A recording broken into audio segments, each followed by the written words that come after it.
নবীজি বলেন ইন্নাল্লাযী লাইসা ফী জাওফিহি, যেই অন্তরের মধ্যে যেই বুকের মধ্যে কুরআনুল কারীম নাই, লাইসা ফী জাওফিহি শাইউন, যার অন্তরের মধ্যে কুরআনুল কারীমের কিছু অংশও নাই।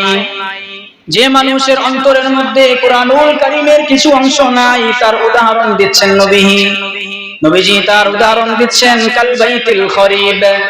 নবীজি বলেন ওই মানুষটা হলো জনমানব শূন্য একটা ঘরের মতো, যার অন্তরের মধ্যে বিন্দু পরিমাণ কুরআন নাই। ওই মানুষটাকে নবীজি তুলনা করেছেন সেই ঘরের সাথে যেই ঘরের মধ্যে কোনো মানুষ বসবাস করে না, জনমানবহীন শূন্য একটা ঘর, ওই ঘরের সাথে তুলনা করেছেন। এইখানে একটা ভাবার বিষয় আছে, নবীজি চাইলে অন্য আরো কত কিছুর সাথেই তুলনা করতে পারতেন, কিন্তু নবীজি অন্য কিছুর সাথে তুলনা করলেন না। নবীজি তুলনা করলেন এমন ঘরের সাথে যেই ঘরে কোনো মানুষ বসবাস করে না, যেই ঘরটা মানুষ শূন্য, ওই ঘরের সাথে নবীজি কেন তুলনা করলেন?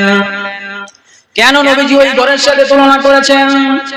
আমরা দেখি যখন দুনিয়াতে কোনো ঘর তৈরি করা হয় মানুষ থাকার জন্য, আর সেই ঘরের মধ্যে যদি মানুষ বসবাস না করে, সেই ঘরের মধ্যে আস্তে আস্তে পোকামাকড়, সাপ বিচ্ছু এগুলো বসবাস করতে শুরু করে দেয়। এবং কি আমরা এটাও জানি যে এই ঘরের মধ্যে কোনো মানুষ থাকে না, ওই ঘরে আস্তে আস্তে জিন বসবাস করতে শুরু করে দেয়। তো নবীজি এই জন্য বললেন যে এই ঘরটাতে মানুষ বসবাস না করবে, ওই ঘরের মধ্যে পোকামাকড়, সাপ বিচ্ছু এগুলো বাসা বাঁধবে।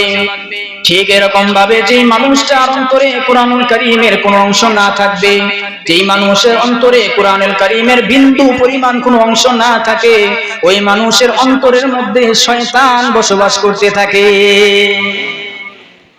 শয়তান বসবাস করলে কি ক্ষতি হবে? মানুষ শূন্য ঘরে যদি সাপ বিচ্ছু এগুলো বসবাস করে, তাহলে এগুলো আমাদের ক্ষতির কারণ হয়। তো যে বান্দার অন্তরে কোরআন নাই, সেই বান্দার অন্তরে শয়তান ঢুকে যায়।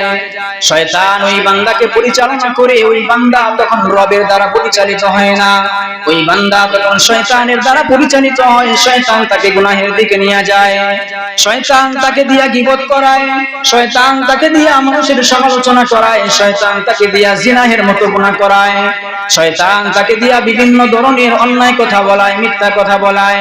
শয়তান ওই মানুষটাকে দিয়া ইমামের বিরুদ্ধে লাগায়, শয়তান ওই মানুষটাকে দিয়া ইমামের সাথে খারাপ আচরণ করায়, শয়তান ওই মানুষটাকে দিয়া মসজিদের খতিবের সাথে খারাপ আচরণ করায়।